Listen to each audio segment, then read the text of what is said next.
Salut les amis, j'espère que vous êtes en forme, que vous allez bien. Je vous fais une petite vidéo sur Layer 0, qui est une blockchain de niveau 0. Je pense qu'ils ont vraiment, enfin dans leur nom, il y a ce qu'ils font, Layer 0. Bon, voilà. Dans cette vidéo, en fait, je vais vous expliquer un petit peu la différence entre une blockchain de Layer 0 et de Layer 1, couche 0 et couche 1.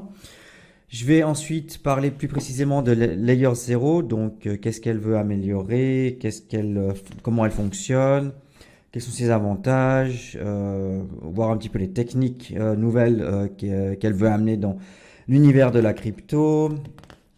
Ensuite, je vais vous parler du protocole qui s'appelle Stargate Finance, qui est entre guillemets le protocole le plus utilisé sur cette blockchain actuellement. Et puis une petite réflexion sur l'avenir. Est-ce qu'une blockchain doit être interopérable avec les autres? Ce genre de petits détails. On se retrouve tout de suite après le générique, les gars.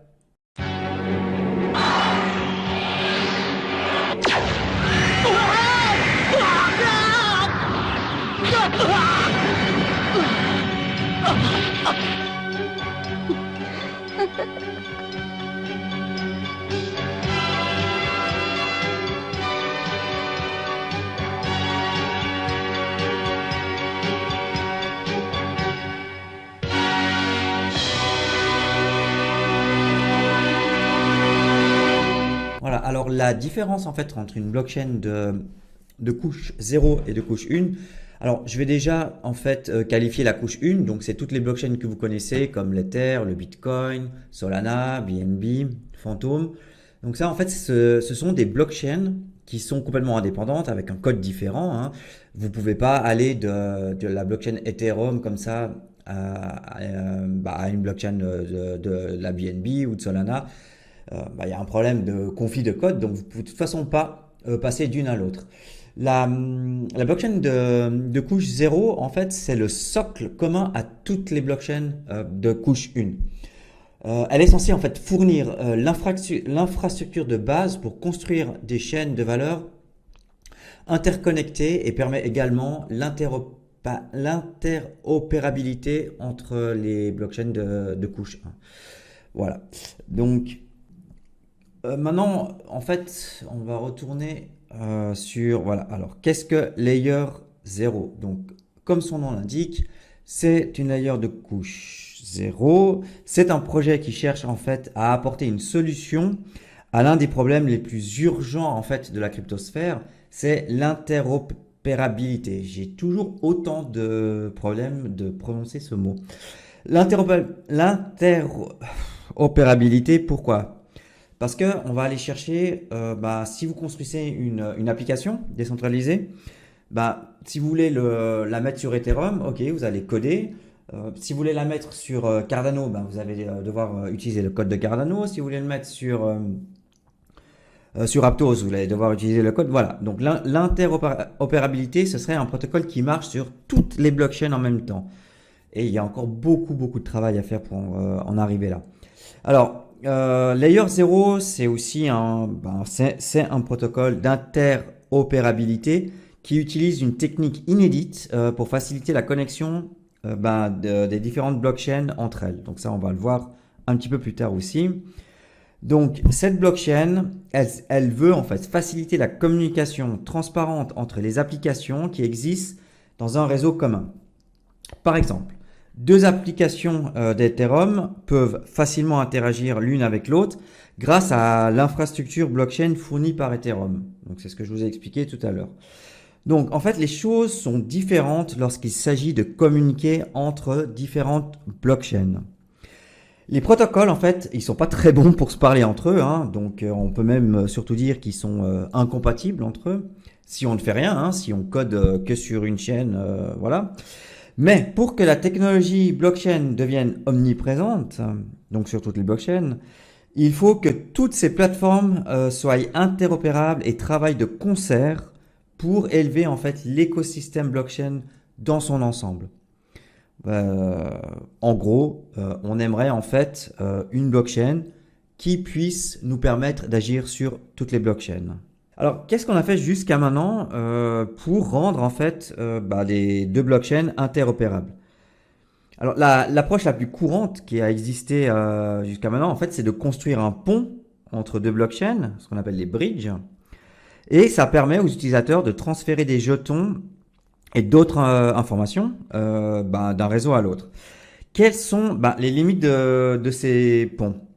Alors, ils servent en fait des cas d'utilisation spécifiques et ne fournissent pas une interopérabilité générale. Il faut en fait un pont distinct pour chaque paire de chaînes qui a en fait sa propre interface et son propre code. Voilà, donc c'est simple à comprendre. Ethereum, Solana. Vous faites un pont entre Ethereum et Solana et voilà. Alors, les protocoles dont le principal objectif est de servir de couche de connexion entre ces différentes blockchains, aujourd'hui les plus connus c'est Polkadot, Cosmos et Avalanche. Je peux remettre mon petit graphique, on l'avait là tout à l'heure, je vais laisser pour l'instant. Alors, ces trois blockchains, en fait, elles utilisent des techniques astucieuses, oui, pour permettre des transferts de données arbitraires entre les différentes blockchains qui existent aujourd'hui. Donc les deux projets ont pour ambition en fait de créer une blockchain pour toutes les autres blockchains. On peut dire que qu'une de ces blockchains de couche zéro serait la mère de toutes les chaînes. On va voir un petit peu l'ambition de Layer 0 maintenant. Donc en fait, son ambition, c'est d'aller bien plus loin que faire des ponts entre des blockchains. Elle veut créer une véritable solution omnichaîne qui servira de couche d'interopérabilité de base pour l'ensemble de l'écosystème blockchain. Alors, les techniques d'interopérabilité, je n'arriverai vraiment décidément jamais à prononcer ce mot. Voilà, c'est terrible, je bug en fait. Mon cerveau il bug quand je vois ce mot. Alors, une technique courante donc repose en fait sur une chaîne intermédiaire qui fournit des services de consensus et de validation, donc pour faciliter l'échange des messages entre ces chaînes. Et une autre méthode consiste à utiliser des nœuds légers sur la chaîne. Donc, un nœud léger, c'est un type de nœud qui ne stocke qu'une partie de l'historique des transactions de la blockchain en fait, et qui est connecté à un nœud complet pour renforcer la vérification. Donc ces deux méthodes présentent en fait des avantages et des inconvénients. Alors la chaîne intermédiaire, donc la première technique dont je vous ai parlé, est relativement peu coûteuse, mais comme elle est seule responsable du consensus, elle devient un point de défaillance unique, ce qui évidemment réduit la sécurité. Alors l'approche du nœud maintenant, donc l'approche du nœud léger, en fait sur une blockchain, elle est extrêmement sûre, mais elle est assez coûteuse. Voilà. Donc en fait, le scénario idéal consisterait en fait à combiner ces deux points, ces deux forces, ces deux approches, tout en éliminant évidemment leurs faiblesses. Donc en fait, c'est ça l'objectif de Layer 0 qui pourrait être atteint en utilisant ce qu'on appelle en fait un nœud ultra léger ou ULN. Voilà, c'est comme ça qu'on les appelle. Alors, comment fonctionne Layer 0? Alors, cette blockchain utilise des nœuds lumineux sur la chaîne d'une manière beaucoup plus économique. Elle utilise des oracles décentralisés pour diffuser des entêtes de blocs à la demande, ce qui évite de conserver toutes les entêtes de blocs de manière séquentielle.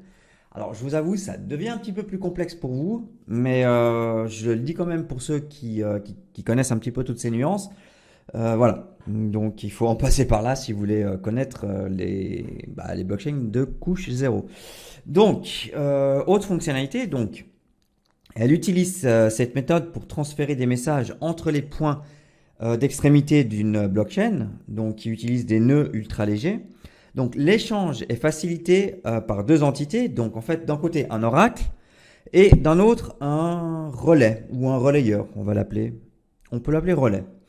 Lors de l'envoi d'un message d'une chaîne à une autre, en fait, le point d'extrémité de la chaîne d'origine notifie à l'oracle et au relais spécifié le message et sa chaîne cible. Donc l'oracle, en fait, transmet ensuite l'entête du bloc concerné au point d'extrémité de la chaîne cible et le relais soumet en fait une preuve de transaction. Une fois cette preuve validée sur la chaîne cible, le message peut être envoyé à son adresse désignée. Voilà. Donc, quels sont finalement les avantages de Layer 0? Donc en fait, elle fait une combinaison d'une sécurité extrêmement élevée et d'un bon rapport coût-efficacité, comme on l'a déjà vu. Donc elle crée une solution d'interopérabilité générale où toutes les chaînes peuvent se connecter les unes aux autres via une interface et un code unique. Pour moi, c'est le futur. Un autre avantage, en fait, c'est la sécurité accrue offerte par l'utilisation d'une paire Oracle-Relais. Non seulement elle permet l'utilisation d'une infrastructure Oracle établie, mais le relais fournit en fait un autre niveau de sécurité. Comment? Pour qu'une action malveillante se produise, il faut que l'oracle et le relais correspondant soient compromis. Donc voilà, donc c'est un petit peu plus difficile à compromettre ce genre de structure. Je vais vous expliquer en fait maintenant ce que c'est Stargate Finance. Donc c'est un protocole de transfert de liquidité qui exploite la messagerie donc générique de Layer 0 pour permettre en fait les transferts de liquidité interchaîne dans les actifs natifs. Les utilisateurs et les applications décentralisées peuvent transférer des actifs natifs en cross-chain tout en accédant au pôle de liquidité unifié du protocole avec une finalité garantie instantanée. Donc le protocole prend déjà en charge certains des protocoles comme les plus importants, hein, Ethereum, Polygon, Avalanche, Optimism, Arbitrum, Binance Smart Chain et Phantom. Donc en fait, c'est-à-dire qu'on peut passer par des cryptos, par exemple l'USDC, donc entre ces chaînes pour l'instant, avec des jetons natifs et pas besoin d'avoir des wrapped tokens pour justement se balader d'une chaîne à l'autre, comme le font les ponts actuellement. Alors, on peut regarder un petit peu les tokenomics de Stargate. Donc, elle a pour l'instant une capitalisation boursière de 64 millions. C'est peu, vous allez me dire, oui, mais si vous voyez, donc il y a voilà, un petit peu moins de 140 millions de tokens en circulation, alors qu'il y a une offre totale de 1 milliard. Donc, il y a quoi? Il y a 14% de la total supply qui est en circulation. Voilà, donc à vous de voir ce que ça veut dire. C'est qu'il reste encore à miner 800, on est à combien? 140, 820 millions de tokens. Donc je vous dis pas l'inflation. Donc il y a encore beaucoup de tokens Stargate qui va venir sur le marché au fil des prochaines semaines, voire années. Donc, si on prend en fait la market cap diluée, donc ça veut dire qu'on prend les 1 milliard, on fait comme si toute l'offre était en fait actuellement en circulation, donc on aurait une market cap de 460 millions de dollars. Ce qui est pas forcément beaucoup, c'est vrai, pour une blockchain qui serait la mère des blockchains.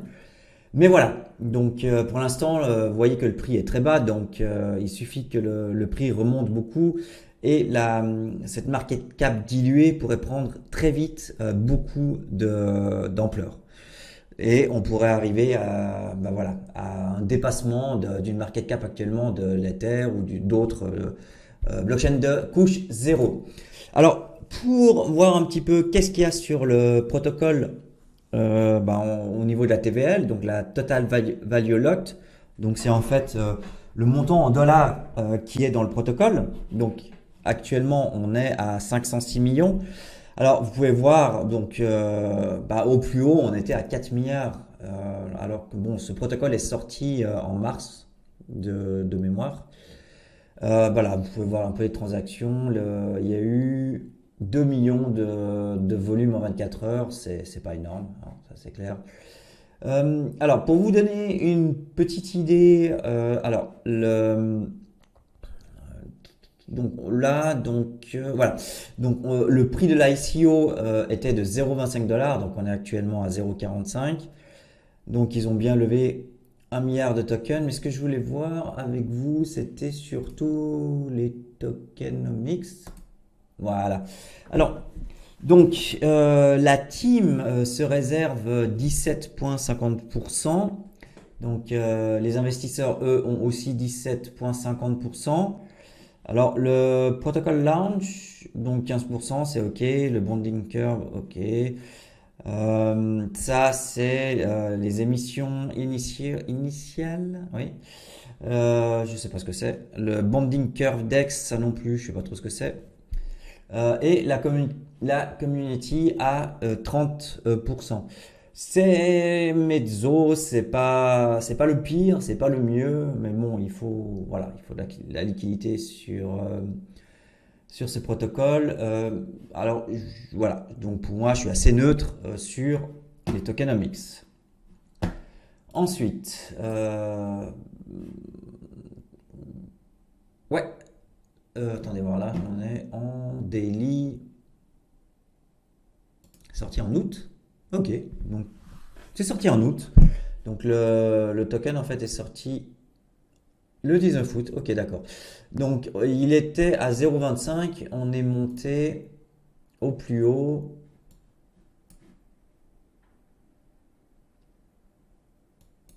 1,15$. Ah, il me semblait qu'on était. Non. On est sur STG, ouais. Ah bon. Il me semblait qu'on était monté bien plus haut. Non, c'est pas possible. Qu'est-ce qui se passe? Alors, attendez, on va voir sur CoinGecko. Ah, mais oui, c'est ça. Donc, ok, donc. Eh ben, dis donc.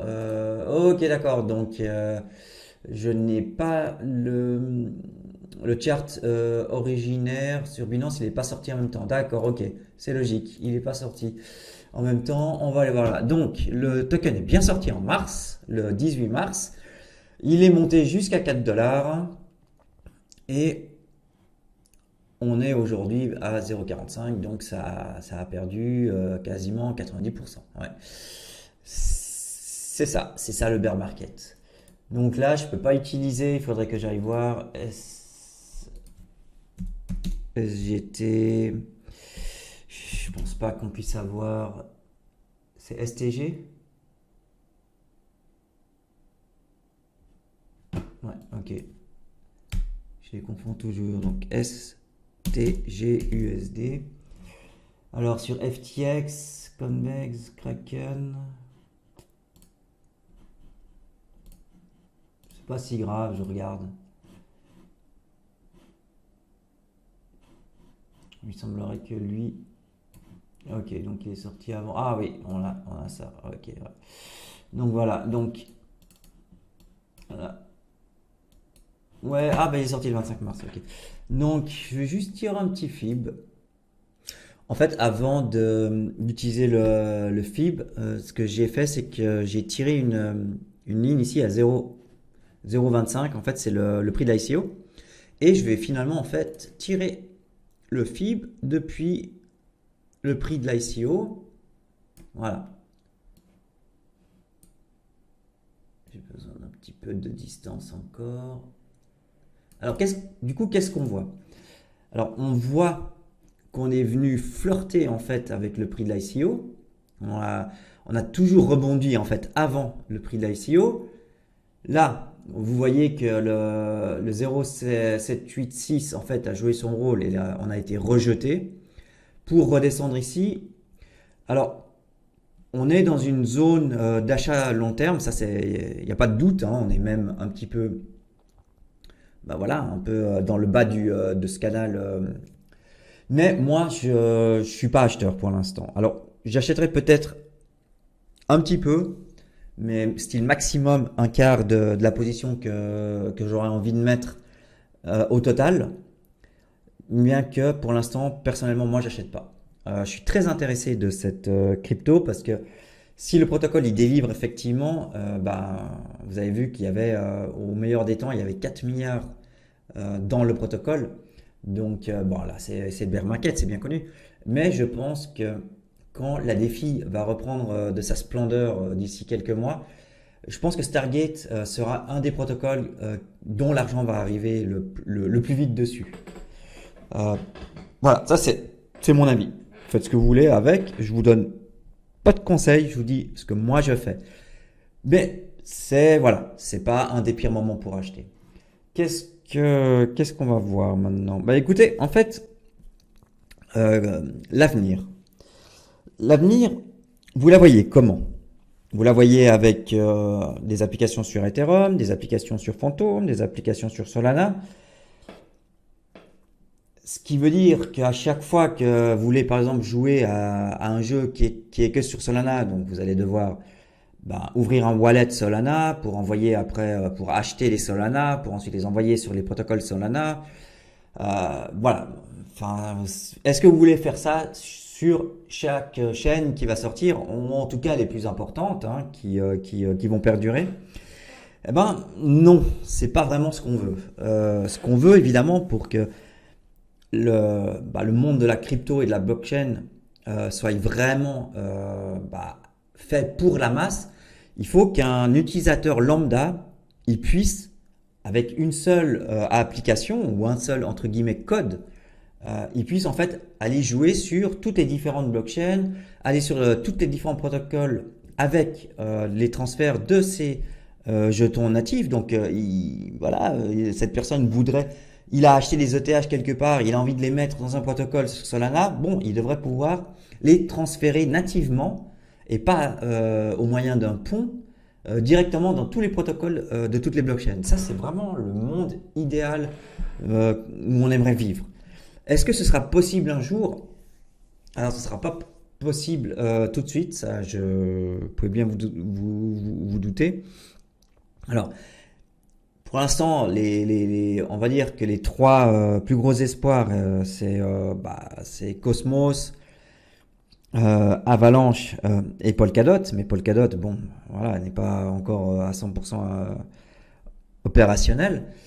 Donc, il y a encore en fait pas mal de temps avant que tout cela soit possible. Mais Layer 0, voilà, c'est son but. Il n'y a pas encore de token 0. Donc ça, il va falloir attendre. Donc je pense qu'il y aura peut-être des airdrops comme il y a eu sur Aptos où en fait vous devez utiliser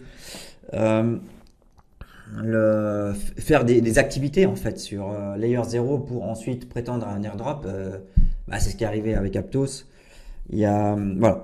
Donc c'est un peu ce que je pense, c'est que ça va la Layer 0, la mère de toutes les blockchains, voilà, pour moi je pense qu'elle va pas arriver tout de suite.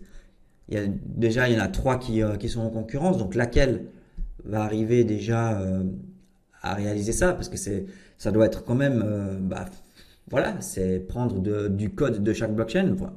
Enfin, c'est énorme. Voilà, le travail est titanesque. Donc, pas pour l'instant. C'est l'idéal, oui. Donc, soyons patients. Voilà, c'est un peu tout ce que je voulais vous dire sur Layer 0, sur la Layer 0 blockchain aussi, et puis sur Stargate. Voilà, je vous souhaite une bonne fin de week-end. À plus les gars.